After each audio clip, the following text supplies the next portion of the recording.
अच्छी तरह से एक्नॉलेज कर रही है।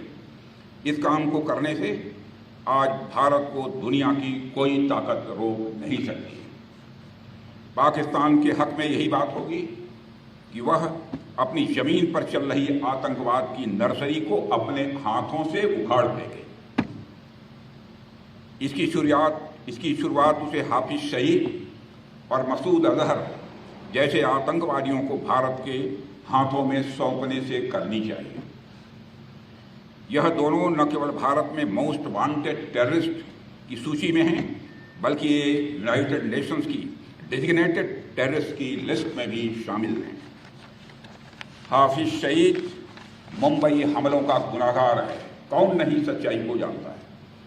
समुंदर के रास्ते मुंबई में मौत बरसाने का जो गुनाह उसके संगठन ने किया है, बहन भाइयों, उसको आज भी हम भूले नहीं हैं। मेरे देश के बहादुर जवानों, उसका इंसाफ होना चाहिए और मैं मानता हूं कि कभी न कभी उसका इंसाफ होकर रहेगा।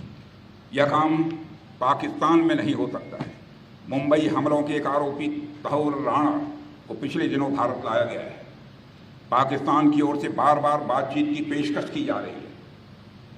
कल ही पाकिस्तान के प्रधानमंत्री ने फिर यह बात दोहराई है, मगर भारत ने साफ कह रखा है कि बात होगी तो आतंकवाद पर होगी, बात होगी तो पाक ऑक्युपाइड कश्मीर पर होगी। अगर पाकिस्तान बातचीत को लेकर गंभीर है तो उसे हाफिज सईद और मसूद अजहर जैसे आतंकवादियों को भारत को सुपुर्द करना चाहिए, ताकि उनके साथ भी इंसाफ किया जा सके। उनके साथ का इंसाफ कैसा होना चाहिए यह मुझे बतलाने की जरूरत नहीं है।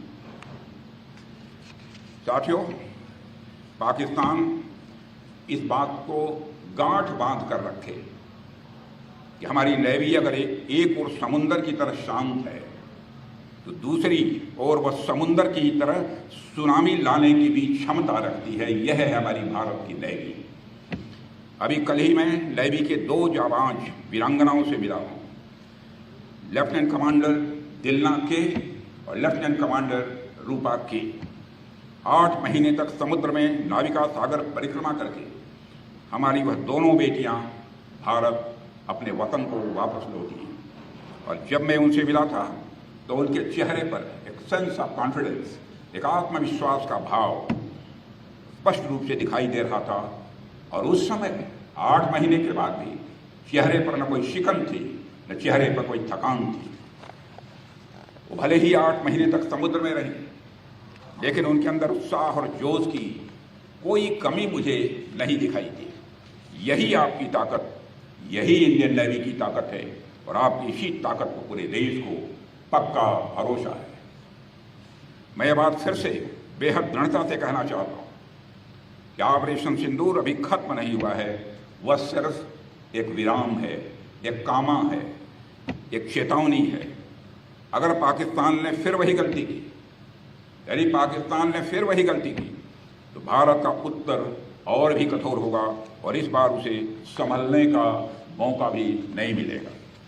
मैं इस अवसर पर यह भी कहना चाहूँगा कि इस ऑपरेशन की एक खासियत यह भी थी कि हमारी तीनों आर्म्ड फोर्सेस ने बेहतरीन तालमेल दिखाया है। वेरियस मिनिस्ट्रीज और गवर्नमेंट एजेंसीज के साथ कोऑर्डिनेशन भी बहुत ही सीमलेस रहा है।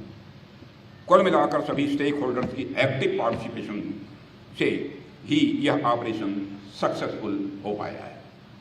साथियों, आज हम एक ऐसे युग में हैं जहां युद्ध सिर्फ गोलियों और बमों से नहीं लड़े जाते, बल्कि साइबर स्पेस, डाटा डोमिनेंस और स्ट्रेटेजिक डेटरेंस से भी लड़े जाते हैं। और मैं यह गर्व के साथ कह सकता हूं कि हमारी नेवी इन सभी क्षेत्रों में मजबूती के साथ अपने कदम आगे बढ़ा रही है। साथियों, इंडियन नेवी आज सिर्फ हिंद महासागर की प्रहरी नहीं है, बल्कि एक रणनीतिक ताकत बन चुकी है, स्ट्रेटेजिक पावर बन चुकी है, जो इंडियन ओशन रीजन में भारत की उपस्थिति को सशक्त बनाती है और शत्रु को यह चेतावनी देती है। भारत अब केवल रीजनल पावर नहीं है, भारत अब केवल क्षेत्रीय शक्ति नहीं है, बल्कि वैश्विक शक्ति बनने की दिशा में तेजी के साथ भारत अग्रसर हो रहा है हमारे प्रधानमंत्री मोदी जी के नेतृत्व में।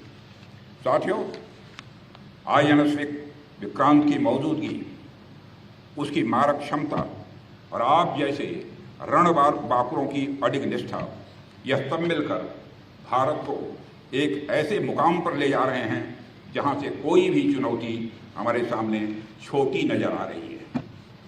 साथियों, आपका जीवन अनुशासन, समर्पण और इस दोनों के साथ साथ बलिदान की भी मिसाल है। जब देश चैन की नींद सोता है तब आप समुद्र के सीने पर तैनात रहते हैं। आप न दिन देखते हैं, न रात देखते हैं, न मौसम देखते हैं, न आप परिस्थिति देखते हैं। भारत को आप सबके ऊपर गर्व है और आप, मुझे पूरा भरोसा है, चाहे हालात कैसे भी हों, आप हर समय उस चुनौती के लिए तैयार रहेंगे। ठीक उसी तरह मैं आपको आश्वस्त करता हूं, प्रधानमंत्री जी के कुशल मार्गदर्शन में हमारी सरकार भी आप सभी को मजबूत बनाने और आपके वेलफेयर के लिए हमेशा तैयार थी, तैयार है और तैयार रहेगी।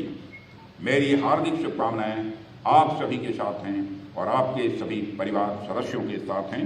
इन्हीं शब्दों के साथ मैं अपना निवेदन समाप्त करता हूं। बोलिए भारत माता की जय, भारत माता की जय, भारत माता की जय। इंडियन नेवी जय, भारतीय नौसेना जय, भारतीय नौसेना जय। क्या बात है।